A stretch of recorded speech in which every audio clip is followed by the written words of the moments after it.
Yo, what's going on, guys? It's your boy Kamen Zero Spike back again once again. And today we're here for Kamen Geats episode 6, and this was a very funny, like kind of like backstory kind of heavy episode. We got the elimination of another writer in this episode, which was Morio, aka the Sheep.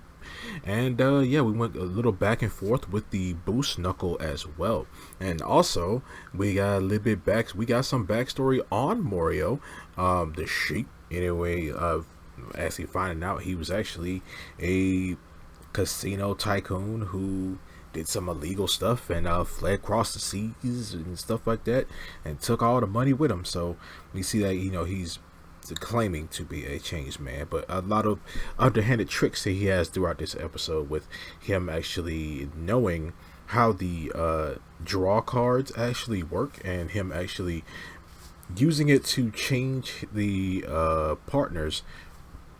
Using it to change the partners in the game.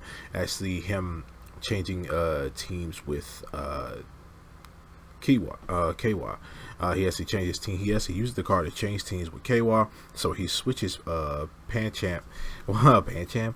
He has to switches Panda Jack with Buffer. So now KY is with Panda Jack is with Panda Jack, and Buffer is with Morio. So we did see that he ends up stealing. He also ends up stealing the buckle from KY as well. KY being super confident in actually getting able to use the boost knuckle again, but doesn't even get to use it in this episode. We did see that they did find out that Morio did ended up stealing it from him. And by him stealing it from him, they actually, thanks to Buffer actually says that, okay, since y'all want it so bad, we're going to actually play a game. So they ended up playing a game at the beach, and they ended up basically running towards the buckle and actually grabbing it, but Morio ain't taking no shit. So he ends up throwing KY across his shoulder, and actually taking the boost knuckle from him. So we end up seeing that Buffer is the one that ends up with the boost knuckle. We did see that KY did feel kind of he didn't want to buy a card and switch the teams, because he felt like that he didn't want to mess up someone else's dynamic, seeing how in sync Ace and Nina-chan are together. We did see also saw some dialogue between Buffer and Ace. Between Buffer and Ace, we get some more backstory on how how Buffer's friend Toro actually ended up dying. We see that he was killed. He basically was taken out. Well, he wasn't taken out, but he was sabotaged by two other riders who were there. One dude looks like one dude was an elephant, and the other guy looks like a gazelle. And we see that the theory is that they may have been staff member riders, since they weren't getting any type of penalties for actually attacking and sabotaging another player. We did see that Ace was there, but at that time Buffer was a civilian. So they think that basically thinking that Buffer most likely was going to forget everything that happened during that time, but he really didn't, and he ended up being chosen to be part of the Grand Prix himself. But we do see what he actually wrote on his card, what his desire was, and his desire was to crush all Kamen Riders. And he most likely wanted to crush Ace as well. And Ace informs him that he is fully aware of why he hates him. But yeah, we end up getting to the battle with the Jamato, and we did see that they ended up fighting. While they're fighting all the Jamato, essentially, we see that Panda Jack is not a team player. He's not a team player with KY. He can't, we see that Panda Jack is kind of a jerk. I mean, he really is. Panda Jack is kind of a jerk and kind of like an aggressive. But we did see that he is actually just not that good of a team player. We know that he's a staff member, but essentially we know that the staff member writers essentially are not told to speak. So I feel like one day, I feel like most likely he's gonna speak eventually, and we're gonna see his true identity eventually. But we did see that Ace is basically working with, Ace is still out there. He's working with Nia-chan, and they ended up racking up even some more points together. Him actually taking her hammer and actually using her hammer, and they end up doing this big combo attack together. We see the synergy between these two is very immaculate. So they ended up racking up some more points. They end up getting a cool 600 points, and when they get those 600 points, we see that when they end up getting those 600 points, we did see that Buffa, Panda Jack, Morio, and and Keiwa, they're all fighting at the same time with these other with the rest of the Jamato. We see that Buffa is sort of kind of just like hanging back. He's not really doing much, but we see Morio out there with some sweet moves using the ball and chain, and he's kind of peed off at Buffa for not like doing anything or not moving or anything. But we did see Keiwa battling some of these other Jamato. While that's happening, we end up seeing Buffa end up using the boost knuckle, and while he's using the boost knuckle, we end up seeing he's fighting these Jamato, and he synergizes one of his attacks with Keiwa, and they ended up taking out the rest of the Jamato together.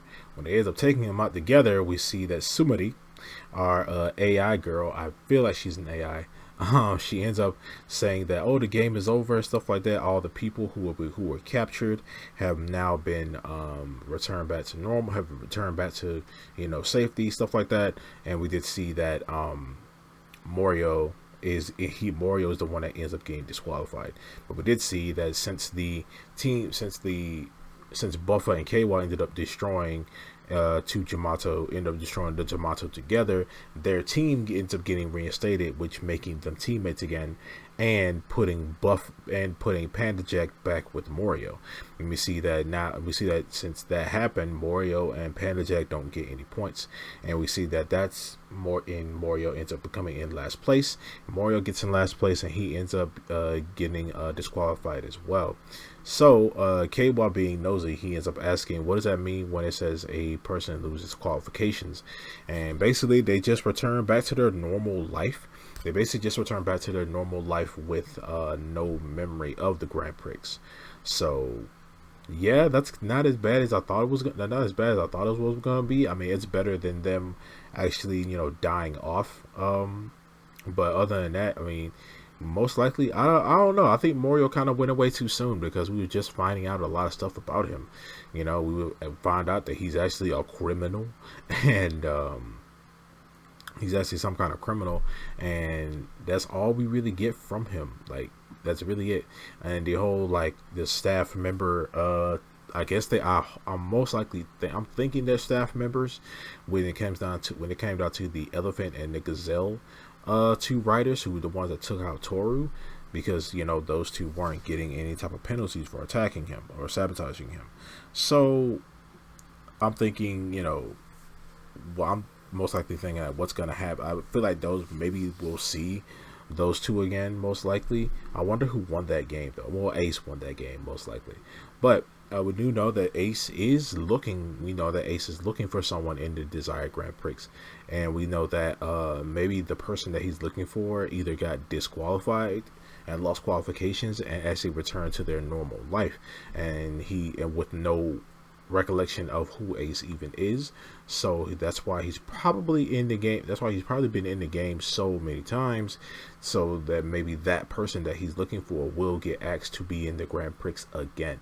So we did see that Sumidi ends up talking to another one of the masked dudes. I think it's the dude from last time, where his mask has the red on the bottom. He does say that they do talk about the final Jamato that's overflowing with power, and it feels like we're at the end of the game, because we got 4 players left. We see that I think this will be like it said that this will be like the final game. So whoever wins this wins the whole game. We see that next episode, this freaking Yamato is like a freaking Godzilla fused together with a cactus. But most likely, I'm kind of hoping Buffer wins. I mean, I like Ace and things like that, but I feel like that's the reason why Ace, every time Ace wins, I feel like that's why he's making himself into this ultimate star, because this big ultimate star, because he's trying to get that person that he's looking for to basically notice him. But yeah, next episode we're gonna see Cactus Godzilla, and yeah, man, I'm kind of sad that Morio went out. I mean, Morio's gone. I mean, he was a sleazeball, but at the same time, we were just now getting to know him. Like, I feel like we start to get to know characters, and then those characters end up like being kicked off or dying off, and we got a long time. We got a long time before everything ends. So we're only on episode 6. So hopefully we'll get something. Hopefully maybe we'll see like these characters again, but like we'll see them in their regular life, and we probably won't. They probably won't remember anything from the Desired Grand Prix. But yeah. But other than that, guys, you guys let me know down in the comment section below what you guys think of this episode of Kamen Rider Geats. Make sure to like, share, subscribe, hit that notification bell, and I will see you guys next time. Remember, stay henshined.